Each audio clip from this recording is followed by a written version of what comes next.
Hey, what's going on, guys? Welcome back to Wide Gaming. How is everybody doing?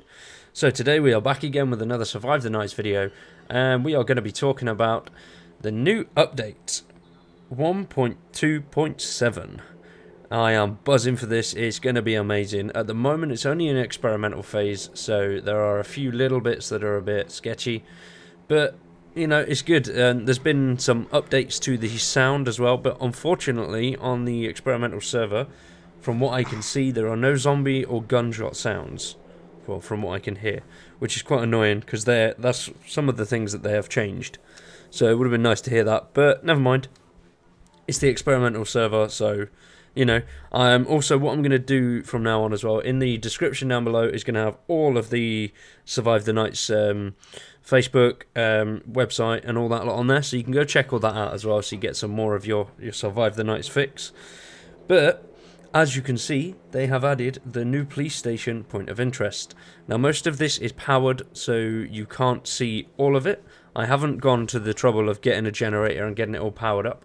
We're going to be doing that on our main videos when that's actually all ready. And, you know, it's fully fixed and finished and it's out in the main game instead of just the experimental server. So for the time being, you'll just see a few little bits, a few sneak peeks of it. I have managed to sneakily get into areas that I shouldn't be able to get into unless it's powered. So, yeah, we'll skip past that. You won't see how I did it because it's naughty and you shouldn't be able to do it. But anyway, as all of this is there, and there's a lot of new changes through this update, I will go through them. For fortifications, they've added a lot, and I mean a hell of a lot of new things you can do. They've added aluminium planks, reinforced planks, plywood board, reinforced plywood boards, sheet metal, window bars. All of these things require a hell of a lot to craft, as you see throughout this video. There are a few little bits there. I don't craft any, but you can see the requirements for the crafting. I'm really excited for it to come out in full so we can get proper stuck in and have a good playthrough. PvE improvements, only on PvE servers. Damaging other players' fortifications and locks is no longer possible. Damage from vehicles is disabled. Damage from explosions and traps disabled. There's new consumables. Energy drinks now affect stats correctly. There's been a lot of player changes as well. Mental health visual effects will get worse as your mental health gets worse. Other players can now be seen consuming items. Death ragdoll stability improved. They've done some server fixes. Player-initiated server restart via remote system. Added scheduled restarting functionality, which can be set in the server config.txt.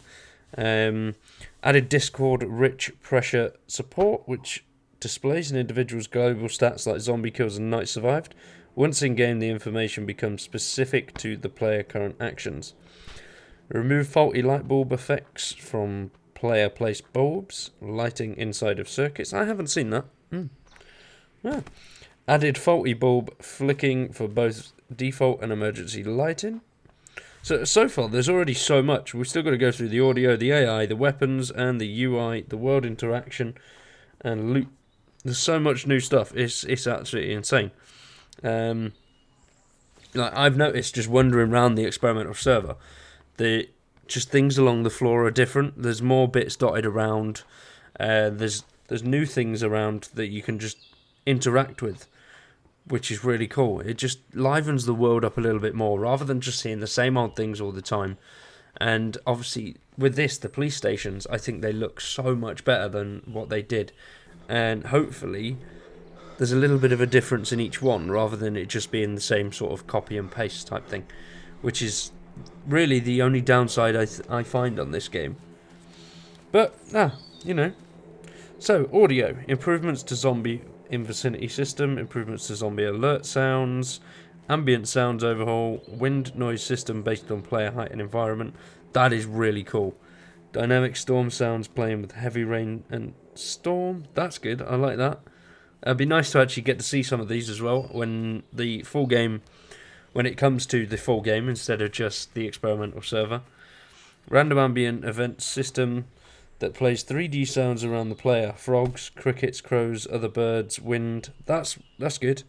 See, they're just improving so much with this update. This is definitely, since I've been playing it, one of the biggest updates I've seen. alongside the airfield update, which was amazing. Improved sound design by creating pooled audio playing to stop certain sounds getting cut off. Audio can now be heard after death, during fall to the ground. Added new audio control system which muffles and reduces the range of sounds that are behind a wall.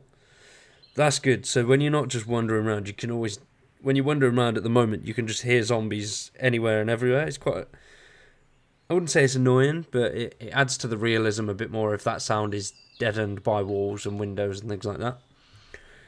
AI resolved issue which stopped zombies wandering after they had roamed to a sound. Zombies can now open doors that require electricity, but only whilst doors are powered. Oh, that's quite good. Just getting a building with electric and just turn the power off. Bam. Weapons, there have been some nerfs and also ammo changes with certain shotguns. Reduce the power slightly on the Rouser, Lola, Clinchester and the R6804 to better balance them against specialist weapons. So I still haven't found any specialist weapons. I'm definitely going to have to get a look out for them. Pump action and FRKS shotguns now use 18 gauge. Added new passive carry positions system which lowers the weapon when not in use. Carry position is entered after time without weapon use. Takes longer to enter when the weapon is in use. As you can see from the start of this video, like now instead of just walking around with your gun up, you lower it down, which I think is really quite cool. UI cleaning kit guide point no longer says you need a cloth when it was actually rags.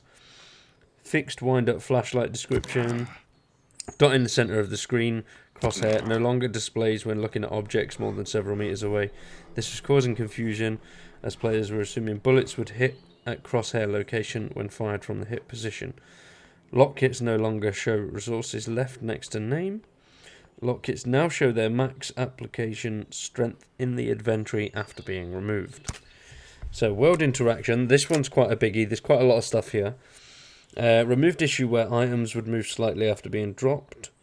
Stopped entry into placement mode when item would be on top of another item. Explosions now have reduced damage where there is a wall between the explosion and the object getting damaged. Improved item placement stability. This should hopefully fix any remaining issues around placed items going missing. See, now I have had recently items like when you drop them they just disappear through the floor, but hopefully that'll be fixed now. Fixed issue which stopped explosions affecting locks after the first one. Added loads of new harvest locations linked to the new police station props. Removed the ability to drop certain items that require snapping to the ground surface. Improved placement mode by making items snap to the nearest downward surface. Added functionality for automatic opening and closing doors when power gets activated and deactivated. Now loot, that's another biggie. One thing I've definitely noticed as well whilst wandering around is there's so much more loot about. Especially weapons, but now the weapons are more specific to their locations. So say for example hunting stores now have the better abundance of weapons rather than before it was normally you go in there, you might find a gun, but you would always find ammo. Now there's more than likely weapons in those locations, which is really good. Long weapons can now spawn upright in the gun store and armories. That's very cool as well. They actually stand up against, like they're in a rack, which is good. Double barrel and hunting rifles now spawn at farmhouses. Added new 18 gauge shotgun ammo. Specialist ammo no longer spawns at non-special point of interest based locations. Specialist weapons no longer spawn in non-special point of interest based locations. Ammo at point of interest locations are now full boxes by default. Yes! That's so much better than picking up one bloody bullet. And props. New police station point of interest building. Added commercial glass sliding doors and shooting range props. Added various new police station props. I mean, as you can see inside the police station, there's so much more new stuff. It's absolutely awesome. I'm loving it, and I just cannot wait to get stuck in when the full update is there and it's in on the actual game. Animation improved carry positions for other players. Added new eating animations for other players. Added new drinking animations for other players. Added new pill taking animations. Improved pistol carry animations. So you can actually see other players doing things now, which is really quite cool. A lot better than it was before, where you'd just see a player stood there. And that would genuinely be it. And they've added new electric police cell doors, new electric armory, one-way electric security doors, and new black office doors. Now, we've seen them already, which they're all quite cool. We've seen them in this video. Yeah, I'm really buzzing. I can't wait till this comes out properly and we can actually get stuck in. I'm really looking forward to it. We'll get the police station powered up like as soon as possible, and then get proper stuck in on that, which is going to be a nice long video there, and I'm looking forward to doing that for you guys. But for today, that is everything. If you want to check out the experimental patch, all you need to do is head onto Steam, right-click Survive the Nights, head into Properties, then go all the way over to Betas at the end, and click Experimental. And that will get you onto the experimental mode, and then to turn it off, just simply do the same thing again, and remove the beta.